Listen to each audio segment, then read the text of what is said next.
منا کی وادی کے اندر کائنات کا ایک انوکھا باب رقم ہوتا ہے. یہ بھی امتحان ہے حضرت ابراہیم خلیل اللہ کا. اس خاندان نے قدم قدم پہ امتحان دیے. پہلے اولاد نہیں ہے، یہ صدمہ سہا. پھر اولاد ہوئی تو کہا وادی غیر ذی زرع میں چھوڑا. اللہ کا حکم مانا اور وہیں اپنی اولاد کو اور اپنی زوجہ کو چھوڑ چلے آئے. فلسطین میں آ کے آباد ہو گئے. فلما بلغ ماہ السعی، قرآن بتاتا جب وہ چلنے کے قابل ہوئے. ایک روایت میں 7 سال 8 سال یا 9 سال عمر، بعض نے بلغہ سے بلوغت کی عمر مراد لی ہے. اب حکم ہوتا ہے جاؤ ملاؤ. لیکن یار میں جدہ گیا تو وہاں ایک دوست کے ہاں ٹھہرا تو اس گھر کے اندر کھلونوں کی بوریاں تھیں. تو میں نے اس کو کہا کہ آپ یہ کوئی کاروبار کرتے ہیں؟ تو اس کا دوست بھی تھا ساتھ، تو وہ مسکرا کے کہنے لگا کہ یہ کاروبار نہیں کرتا، بڑی دیر کے بعد اللہ نے اس کو بیٹا دیا ہے. تو اب یہ پاکستان جا رہا ہے تو جب بھی بازار جاتا ہے 10-20 کھلونے خرید لاتا ہے. تو یہ کتنی بوریاں کھلونوں کی بھر گئی ہیں تو یہ بک کروائے گا، ایسے تو نہیں اتنے جا سکتے. تو یار اتنے عرصے کے بعد بیٹا ہوا اور باپ ملنے جا رہا ہے تو اس نے کھلونے جمع کیے. لیکن یہ کیسا باپ ہے جس کو حکم ہوتا ہے اتنے طویل عرصے کے بعد بیٹے کو ملنے جا رہے ہو، ایک چھری لے لو، ایک رسی لے لو. یار ان کے نام باقی ہیں تو یوں ہی باقی نہیں ہیں. امتحان کتنے بڑے تھے. کہا جاؤ لیکن ہاتھ میں رسی لے جاؤ، ہاتھ میں چھری لے جاؤ. حضرت خلیل اللہ پہنچتے ہیں، اپنی زوجہ سے ملے اور کہا بیٹے کو تیار کر دو، دوست کی دعوت پہ جانا ہے. مانگ سجا دی جاتی ہے، بیٹے کو نئے کپڑے پہنا دیے جاتے ہیں. اللہ اکبر. بیٹے کو لے کر نکلے. یار بیٹا ان فوان شباب میں ہو، چڑھتی جوانی ہو تو باپ دیکھ کر کے کتنا خوش ہوتا ہے. اور پھر اس کا بیٹا بھی اکلوتا ہو اور بیٹا بھی بڑھاپے کا سہارا ہو، عصائے پیری ہو، رب سے مانگ مانگ کے لیا ہو. اور پھر بیٹا بھی وہ جس کی پیشانی میں محمد کا نور چمک رہا ہے. ایسا بیٹا تو چہرے کی بلائیں لینے کو جی چاہتا ہے. لیکن حضرت خلیل اللہ اللہ کے حکم پہ اس بیٹے کو ذبح کرنے کے لیے ہاتھ میں چھری اور رسی دبائے منا کی وادی کی طرف بڑھ رہے ہیں. شیطان نے سمجھا کہ اس سے نازک مرحلہ اس خاندان پہ نہیں آ سکتا. حضرت حاجرہ کے پاس پہنچا. پتہ ہے شہزادے کدھر گئے ہیں؟ کہا ان کے باپ لے گئے ہیں دوست سے ملاقات کروانے کے لیے. کہا نہیں، وہ ان کو ذبح کرنا چاہتے ہیں. کہا سوچ کے بات کر، وہ باپ ہے ذبح کرے گا؟ کبھی باپ بھی بیٹے کو ذبح کرتا ہے اور بے قصور ذبح کرے گا؟ میں جانتی ہوں کتنی آہ سحرگاہی کا نتیجہ ہے وہ بیٹا. اللہ سے کتنی رو رو کے دعائیں مانگی اور وہ فرزند ملا. کہا وہ اللہ کا حکم سمجھتے ہیں. تو حضرت حاجرہ نے کہا ظالم تو کہیں شیطان تو نہیں؟ اگر رب کا حکم ہے میری گود میں ایک اسماعیل ہے، کاش 1000 اسماعیل ہوتا، راہ خدا میں قربان کر دیتی. اسماعیل علیہ السلام کے پاس شیطان پہنچ رہا. اسماعیل پتہ ہے تیرے باپ تمہیں کدھر لے جا رہے ہیں؟ کہا کہ کدھر؟ کہا کہ وہ ذبح کرنے لے جا رہے ہیں. کہا تم سوچ کے بات کرو. ان کی آنکھوں کی چمک نہیں دیکھی؟ میری طرف دیکھتے ہیں تو لگتا ہے کہ ان کی آنکھوں سے شہد ٹپکتا ہے اور وہ مجھے ذبح کر دیں گے. کہا اللہ کا حکم سمجھتے ہیں. کہا اچھا. کہا ہاں. کہا اسماعیل کے وجود میں ایک جان ہے، کاش میرے ایک ایک بال میں جان ہوتی اور راہ خدا میں قربان کر دیتا. ابراہیم علیہ السلام کے پاس شیطان پہنچ کے بولتا ہے ابراہیم اللہ کو راضی کرنے کے اور تھوڑے طریقے ہیں، ضرور بیٹے کو ذبح کرنا ہے. تو وہ بھی کنکر اٹھا کے مارتے ہیں اور شیطان کو راستے سے ہٹا کے منزل کی طرف بڑھتے ہیں. قرآن نے وہ سارا منظر بیان کیا ہے. فلما بلغ ماہ السعی، باپ بیٹے کے پاس آیا اور کہا بیٹا میں نے خواب دیکھا ہے کہ میں تجھے ذبح کر رہا ہوں. فانظر ماذا تری، بتا تیری رائے کیا ہے. بیٹے پر سختہ طاری ہو جاتا، آنکھیں پھٹی کی پھٹی رہ جاتی. باپ کیا بول رہا ہے؟ لیکن یہ فیضان نظر تھا یا کہ مکتب کی کرامت تھی. سکھائے کس نے اسماعیل کو آداب فرزند.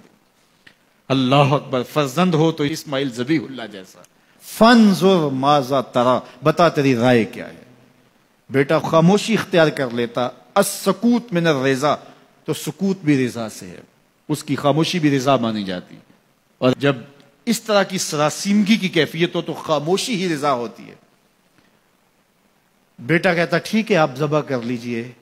یہ بھی امتثال امر ہوتا، لیکن بیٹے نے 2 قدم بڑھ کے بات کی. بیٹے نے کہا یا ابا تفعل ما تؤمر ستجدنی انشاء اللہ من الصابرین. ابا جان ذبح کیا ہے، جو کرنا ہے کیجئے.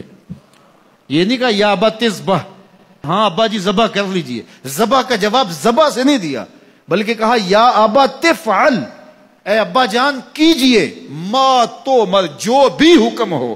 ذبح کیا، جو بھی کرنا ہے کیجئے. رہی بات میری، یہ کام آسان تو نہیں، لیکن میرے اللہ نے چاہا تو صبر کر کے دکھاؤں گا. منا کی وادی ہے، باپ اور بیٹے دونوں نے طے کر لیا. باپ ذبح کرنے پہ راضی ہے، بیٹا ذبح ہونے پہ راضی ہے.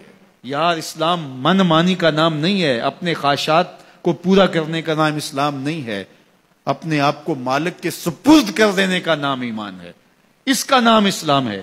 یہاں دیکھیے فلما اسلما، جب دونوں نے طے کر لیا، دونوں راضی ہو گئے. باپ ذبح کرنے پہ راضی ہو گیا، بیٹا ذبح ہونے پہ راضی ہو گیا. وَتَلَّهُ لِلْجَبِينِ، اور باپ نے بیٹے کو پیشانی کے بل لٹایا. قرآن نے وہ سارا منظر بیان کیا ہے. اس پر مفسرین کے 2 قول ہیں.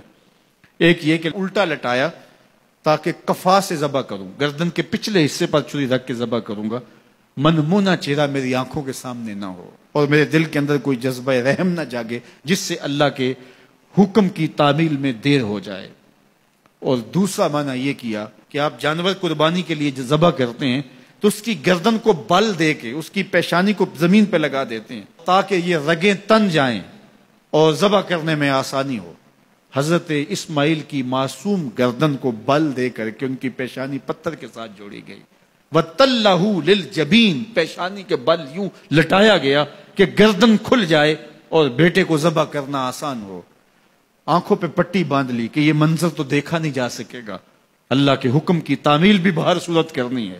سعادت مند بیٹا بولتا ابا جان مجھے رسیوں سے جکڑ لیجئے، کہیں ایسا نہ ہو کہ میں تڑپوں اور اللہ کا حکم پورا کرنے میں آپ کو دیر ہو جائے. باپ بیٹے کو رسیوں سے جکڑ لیتا ہے، ہاتھ میں چھری پکڑی ہے، ذبح کرنے لگتے ہیں تو بیٹا بولتا ہے ابا جان رسیاں کھول دیجئے. کیوں؟ آپ کا منصوبہ، آپ کا پروگرام تبدیل ہو گیا. کہا نہیں. تو پھر کیوں رسیاں کھولوں؟ کہا کہیں ایسا نہ ہو کہ کل کا مورخ لکھے کہ باپ ذبح کرنا چاہتا تھا، بیٹا ہونا نہیں چاہتا تھا، باپ نے باندھ کے کیا. کھول دیجئے، نہیں تڑپوں گا. رسیاں کھل جاتی ہیں. بیٹا پیشانی کے بل لٹایا ہوا ہے، ہاتھ میں چھری پکڑی ہے، منا کی وادی ہے، کارکنان قضاء و قدر کی چیخیں نکل رہی ہیں، حوریں تھرا رہی ہیں، زمانہ کانپ رہا ہے، منا کی وادیوں پر تھر تھراہٹ ہے. مالک قیامت آنے والی ہے. فرشتے بھی پوچھ رہے ہیں کہ مالک کیا ہونے والا ہے.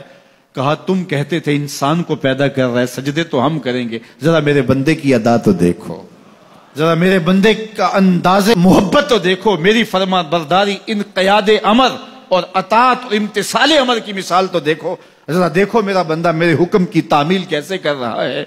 اللہ اکبر. کائنات آنکھیں جھپک رہی ہے، سورج منہ چھپا رہا ہے کہ یہ منظر دیکھا نہیں جا رہا، اور منا کی وادی تھر تھر کانپ رہی ہے کہ ایک بوڑھا باپ ہاتھ میں چھری پکڑے اپنے نو نہال فرزند کو ذبح کرنا چاہ رہا ہے. عجیب منظر ہے کائنات کے اندر. حضرت ابراہیم آگے بڑھے، بیٹے کی گردن پہ چھری رکھی اور پوری قوت کے ساتھ چھری کو جنبش دی. اللہ اکبر. لیکن ایک بال بھی نہیں کٹا. پاس پڑے پتھر پر چھری کو مارا. لما تقطع یا سکین، چھری کاٹتی کیوں نہیں؟ تو چھری نے آواز دیا الخلیل یامرنی والجلیل ینہانی، خلیل مجھے کاٹنے کا کہتا ہے، رب جلیل کہتا ہے خبردار ایک بال بھی کاٹا. کہا چھری تیرا کام تو کاٹنا ہوتا ہے. کہا حضرت آگ کا کام بھی تو جلانا تھا، جس نے آگ کو جلانے سے روکا تھا آج اس نے مجھے کاٹنے سے روک دیا. اس کا یہ مفہوم بھی نکالا جا سکتا تھا کہ میں نے تو چھری چلا دی، اب چھری نے کچھ نہیں کیا تو میرا کیا قصور. اللہ اکبر. دوبارہ چھری تیز کی اور حلق پر چھری کی نوک رکھی اور اپنا سارا وزن ڈال دیا. گردن کٹ گئی، خون بہنے لگا اور دل میں تھا کہ اتنا بڑا کام جو میں نے کر لیا. لیکن جب پٹی کھولی تو دیکھا منظر بدلا ہوا ہے. جس کو بیٹا سمجھ کے ذبح کیا وہ بیٹا نہیں تھا، دمبا تھا. اور جبریل امین پاس کھڑے ہیں اور اسماعیل مسکرا رہے ہیں. بے ساختہ زبان سے نکلا اللہ اکبر. تو حضرت اسماعیل بولے لا الہ الا اللہ واللہ اکبر. جبریل بولے اللہ اکبر وللہ الحمد۔ اب یقین تھا کہ یہ سارا اہتمام ادھر سے، جبریل کا آنا اور دمبا پڑا ہے اور ذبح پڑا ہے اور جبریل امین موجود ہیں تو یہ یہی لے کر آئے ہوں گے، اور بیٹا مسکرا رہا ہے۔ یہ سارا منظر، یہ قرینہ حالیہ بتا رہا تھا کہ یہ سارا الوہی اہتمام ہے، رب نے قربانی قبول کر لی۔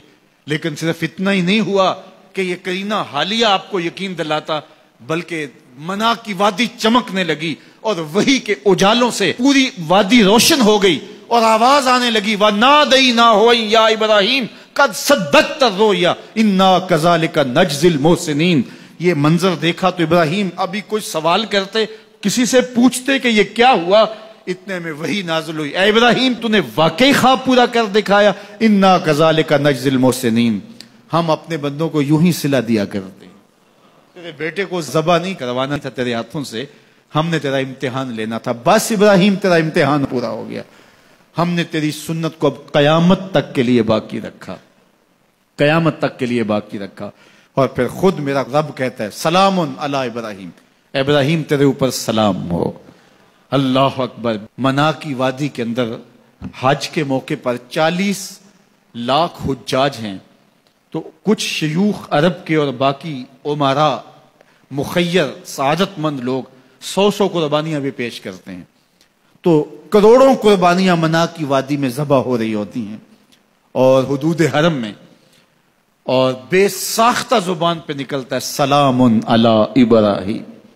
ہر سال یہ شور و غوغا ہوتا ہے کہ اس مرتبہ قربانی بہت مہنگی ہے، شاید زیادہ لوگ قربانی نہیں کر پائیں گے، لیکن جو ہی موسم قربانی کا آتا ہے گلیوں اور بازاروں کے اندر جانور گھوم رہے ہوتے ہیں اور ان کو دیکھ کے بے ساختہ زبان پہ آتا ہے سلام علی ابراہیم، ابراہیم تیرے اوپر سلام۔ تو یہ کتنا بڑا امتحان تھا، کتنی بڑی آزمائش تھی، لیکن اس آزمائش سے سرخرو نکلے، نمبر بھی پورے 100 حاصل کیے، کامیاب اور بامراد اور کامگار ہوئے۔ آج ہمیں اس سنت کو باقی رکھ کر کے ہمیں وہ یاد تازہ کی جا رہی ہے کہ میرے ایسے بندے کہ جو میرے حکم پہ اپنی سب سے عزیز چیز بھی قربان کرنے سے گریز نہیں کیا کرتے۔ ہمارے ایک بزرگ فرمایا کرتے تھے کہ ہر بندے کا ایک اسماعیل ہوتا ہے، جب تک وہ اپنے اسماعیل کی گردن پہ چھری نہیں رکھتا رب کا قرب نصیب نہیں ہوتا۔ تو جو تمہاری محبوب چیز ہے اس کو راہ خدا میں جب تک قربان کرنے کا جذبہ نہیں پاؤ گے، تب تک تمہیں وہ منزل نصیب سعادت کی نہیں ہوگی۔